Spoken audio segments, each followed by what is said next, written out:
What's up guys, this is Justin from Studio G and welcome to G Academy. Today we are going to talk about how to apply decals and all about decals.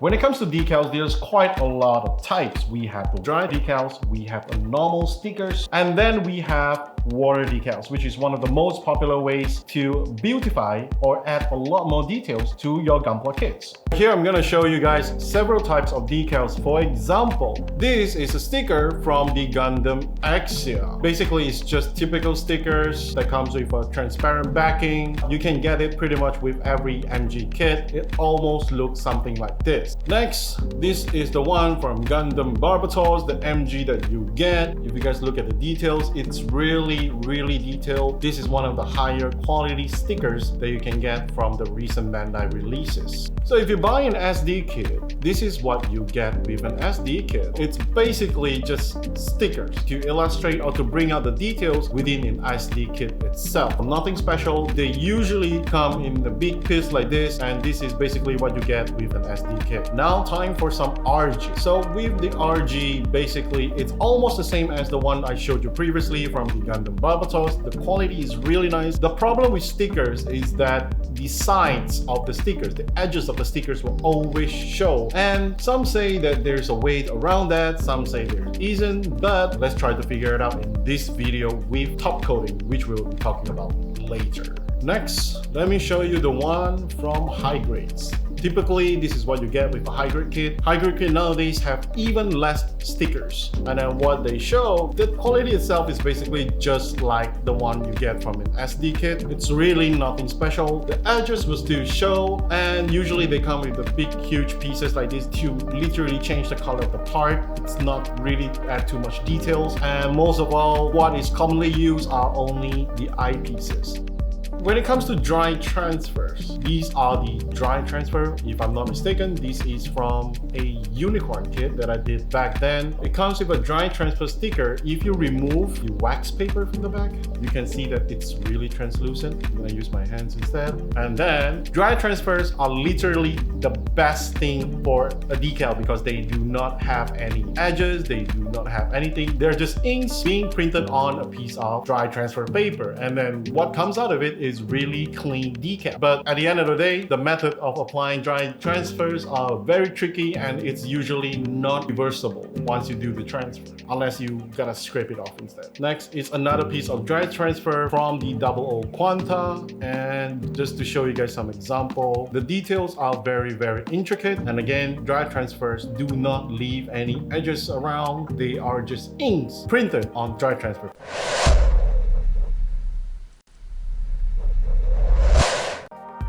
And now it's time for the most commonly used decals. Water decals, or should I say decals. Please comment down below and tell me which one is the correct pronunciation. Number 1 for water decals, number 2 for water decals. So for water decals or decals, there's a lot of types of it, and there's a lot of manufacturers who does this. Fortunately, I am one of the manufacturers right now. We produce G decals. Let me do a bit of advertisement here, okay? So basically we do mega cautious decals because I am tired of how generic things look, so I created my own decals, all designed by me personally. We got the number series. It comes in 4 colors. We have the customizable series. Basically, it's just elements without text or text without the elements for you to make up your own decal design. Because the one that you get from other manufacturers are just a combination between them both. I only want a single pattern right in this panel and not the text. I have to cut really small, and being that decals are already so small, they are basically impossible to handle and impossible to place things right. So I've come up with this solution. edition, and I have been using Decals ever since. Now for other manufacturers, we do have one of the most famous manufacturers called Decals. The decals are really good as well. Unfortunately, in terms of designs, for generic ones, not so much. And then there's another one from Alter, which is from Sega or Sega, depending on where you're from. And then this is one of the original ones from Bandai or Bandai, depending on where you're from again. So this is the one from the Sazabi that I've done previously. This is the original water decals that comes with the kit. Usually kits with a more expensive price tag or limited edition, Verca special edition, they come with water decals. This is the caution decals used on mostly hangers from a Chinese company called Darling. Their stuff is pretty good and they create a lot of models, so you guys can definitely check them out as well. This is another generic caution decals from Darling. Again, like what I said, I'm not a big fan of kit specific decals, so I only use caution decals. Last but not least, this is from one of my pastime projects, which is the Ford Mustang, and this is from Tamiya. This is the decals. Pretty good. I've used bits and pieces of it on the Mustang project itself and also on my Barbatos bike that I built.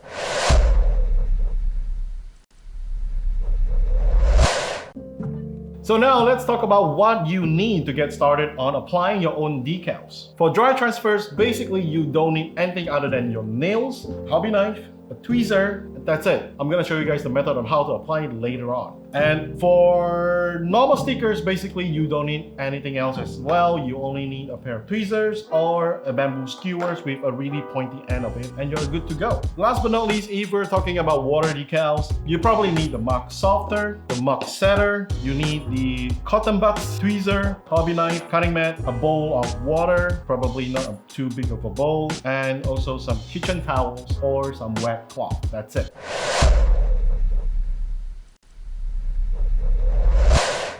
First, let's start with the dry transfer. I'm gonna be using the EG New Gundam for this demonstration. I'm gonna use various parts just to let you guys see how it's done. Today, we're gonna be working on this part right here. We're gonna put the dry transfer decals in these two corners just to show you guys how it's done. Let's get started.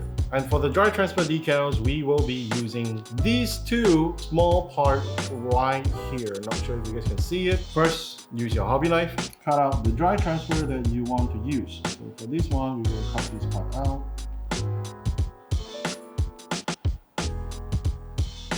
The thing about dry transfer is that it is pretty tricky to work with because at the end of the day, you can't really fix your mistakes. So you have to be extra careful. This is the tiny piece that we will be using to put on the leg corner. Again, like I said, you don't need anything else other than a tweezer, a hobby knife, and your nail. Whether it's long, it's short, it doesn't matter. We don't discriminate here. Just place your dry transfer decals, and then what I will do is I will press it on, start scraping the top of it.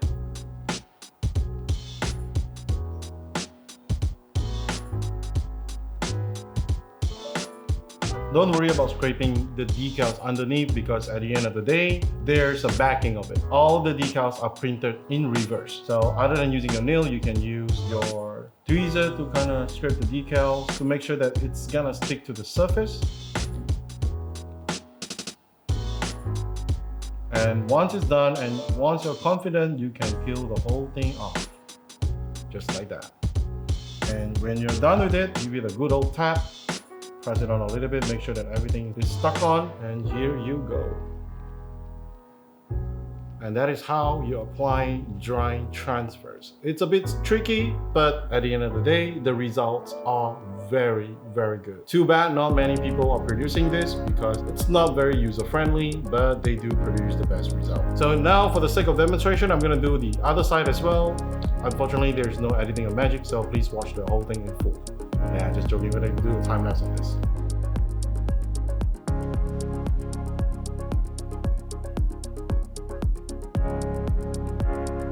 And we are done on the other side as well. So again, this is tricky, takes a lot of practice, and it takes a lot of measurement as well, because unlike a water decals, you can move things around. So now let's move on to water decals.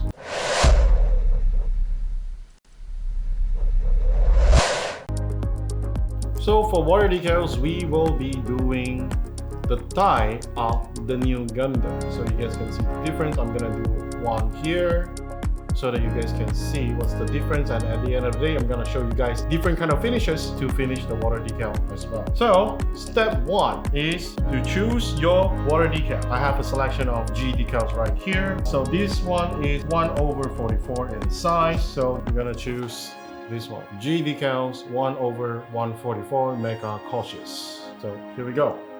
After choosing your decals, what you need to do is start selecting what you want to place and where you want to place as well. And the easiest way is to look at the orientation, either in the center, the left, or the right. So for this one, we are definitely going to use the centerpiece one here. What you need to do is to cut them off. And then you can lift it up.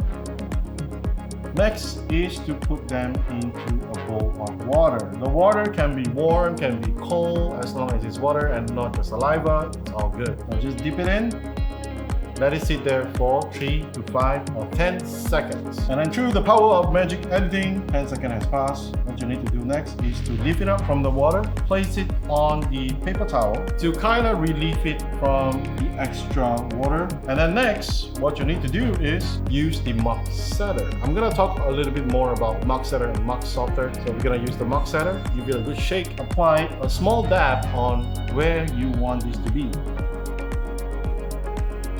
And then what you need to do is take your cotton bud, make sure one side of it is kind of wet. Again, you can dry out the moisture on the paper towel, and then lift up your water decals. So on one corner. And then you can slowly push the water decal off the backing paper onto the part itself.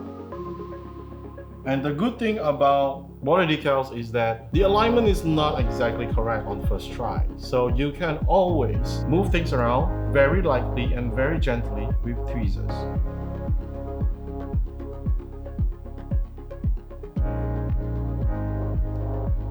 So once you got the position that you like, what you need to do next is to use the dry side of your cotton buds in the rolling motion, squeeze out the water that is trapped underneath and secure it. Personally, I like to do a little bit of a design element as well to my decals, so I'm gonna show you guys. This time around, I'm gonna be using the numbered decal. I'm gonna be using the smallest one available, which is this part, and put it on top of it. Let's go for 007. So again, it's as simple as cutting the decals out. And then what you want to do is dip it in the water for roughly around 10 seconds. Let the varnish dissolve, let the stickiness go away. And then what you do is, with the mug setter, put a dab on where you want to place the decals. For example, you're just gonna place it on top of the decals that we just did. Drain out the excess moisture, and then with the wet tip on your cotton bud, use it to push the decals out from the back of the piece. Once you've done that, you have quite a lot of time to start moving things around, so don't panic, okay? This is not a bomb, dismantle, don't worry about it. Just take your time, and if your decals ever get dry and start not moving as smooth as it used to be, then just put a bit of water or a little bit of mug setter. Once you are done, use the dry side of your cotton bud, and then with a rolling motion, start squeezing out the moisture that is trapped underneath the decals, and with that, you are done. It's a little bit wonky here, but never mind. Part number 1, we will remove this part, and then we will do the other part because I need to show you guys different finishes and how they look like on a gloss top coat or a flat top coat. So I've done these two, and they are in almost exact configuration. So what's next is we will top coat this in a flat finish, and we will top coat this with a gloss finish, so that you guys can see what is the difference between both of them.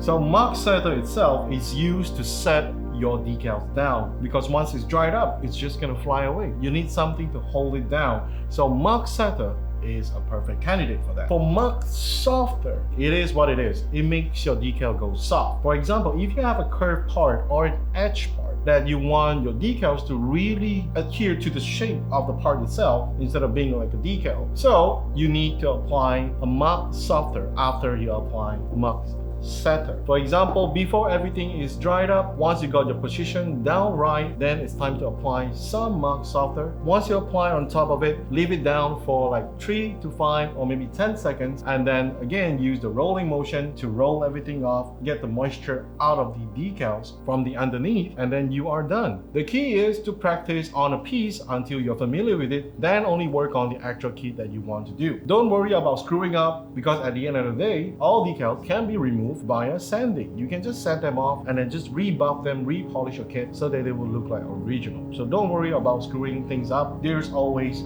a solution to it.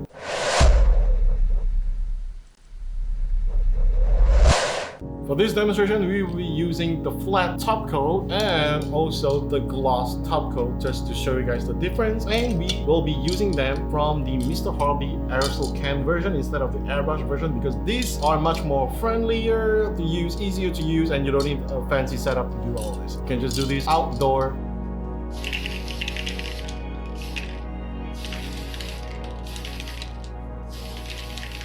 Again, just to recap, the top coat, it functions as a finisher uniformizer.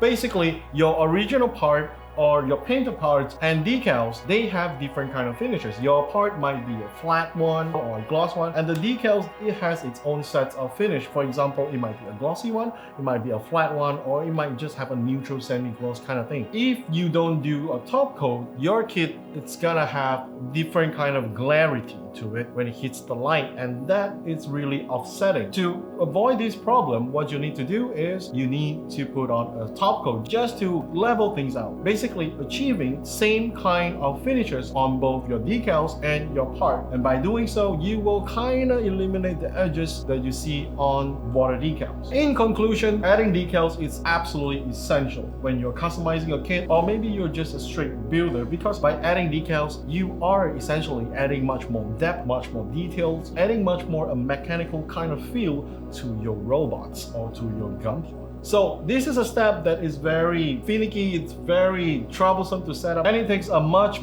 longer time to do adjustment, to do alignment, but trust me guys, it will be worth it. It's another therapeutic process that you can definitely take advantage of, and it will make your kit look definitely awesome at the end of the day. So don't skip out on all these heavy liftings. It will definitely make your day worthwhile. This is only my method, and if you find that you have another method that is better than mine, please share them with me and all the people that are watching down in the comment section below. If I made any mistakes, apologies in advance. Again, this is Justin from Studio G, and this is G Academy. I will see you guys in the next one. Don't forget to like, subscribe, and comment what you think of the video. See you next time. Bye-bye.